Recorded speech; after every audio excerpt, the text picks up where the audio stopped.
Hello everyone, we are studying about chromosomal disorder.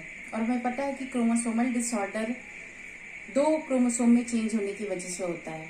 Autosomes में अगर change हो तो भी क्रोमोसोमल डिसऑर्डर होता है, या सेक्स क्रोमोसोम में अगर कोई चेंज होता है, यानी कि अगर क्रोमोसोम बढ़ता है या घटता है तो इससे भी क्रोमोसोमल डिसऑर्डर होता है।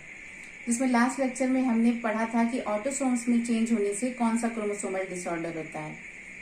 तो कौन सा होता है? तो down syndrome. Down syndrome autosomes में चेंज होने की वजह से होता है। कौन से ऑटोसोम्स में? तो 21वीं जोड़ी का जो ऑटोसोम होता है, टोटल हमें पता है 22 जोड़ी ऑटोसोम्स होते हैं, तो जो 21वीं जोड़ी का ऑटोसोम्स है उसमें 2 के बजाय 3 क्रोमोसोम हो जाते हैं, जिसकी वजह से एक क्रोमोसोम की संख्या बढ़ जाती है और 46 के बजाय 47 क्रोमोसोम पाए जाते हैं उस पर्सन में जिसको डाउन सिंड्रोम होता है। इसके सिम्टम्स भी आपको बताया जा चुका है कि इसमें जो फेस होता है वो मंगोलों की भांति होता है, जिससे जो टंग होते हैं वो बाहर निकले हुए होते हैं और स्लाइवा का सिक्रीशन होता है, माउथ हमेशा ओपन रहता है और इसीलिए इस सिंड्रोम को मंगोलियन इडियट्स भी कहते हैं। आज हम लोग वो क्रोमोसोमल डिसऑर्डर पढ़ेंगे जो कि सेक्स क्रोमोसोम में चेंज होने की वजह से होता है। तो देखिए, इसमें सेक्स क्रोमोसोम में चेंज होने की वजह से 2 डिसऑर्डर होते हैं। एक है क्लाइनफिल्टर सिंड्रोम और दूसरा है टर्नर सिंड्रोम। टर्नर सिंड्रोम हम लोग नेक्स्ट लेक्चर में पढ़ेंगे। आज हम देखते हैं क्लाइनफिल्टर सिंड्रोम के बारे में। देखिए, क्लाइनफिल्टर सिंड्रोम का रीजन क्या है? ट्राइसोमी इन सेक्स क्रोमोसोम। सेक्स क्रोमोसोम में एकाधिक सूत्रता की वजह से क्लाइनफिल्टर सिंड्रोम होता है।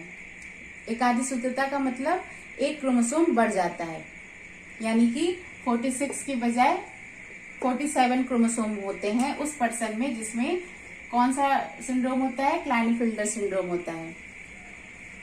लेकिन डाउन सिंड्रोम में भी सेम था। डाउन सिंड्रोम में भी एक क्रोमोसोम बढ़ जाता था, वहां भी 47 क्रोमोसोम होता था। लेकिन दोनों में डिफरेंस क्या है कि डाउन सिंड्रोम में जिस पर्सन को होगा उसमें जो क्रोमोसोम बढ़ेगा वो ऑटोसोम्स में बढ़ेगा, 21वीं जोड़ी ऑटोसोम्स में।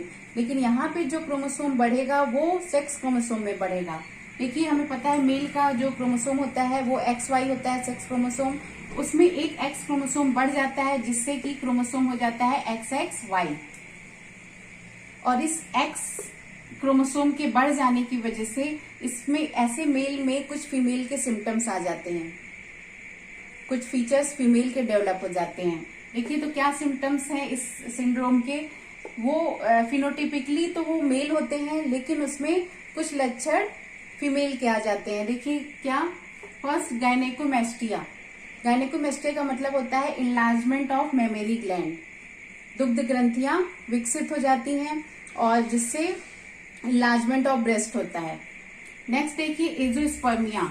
एजोस्पर्मिया का मतलब है कि ऐसे मेल में स्पर्म कम प्रोड्यूस होते हैं। नेक्स्ट है सेक्स ऑर्गन, यानी कि जो टेस्टिस होता है, विसर, वो पूरी तरह से विकसित नहीं होता है और ऐसे मेल जो होते हैं वो स्टेराइल होते हैं, मीन्स बंद होते हैं, वे बच्चे प्रोड्यूस नहीं कर सकते।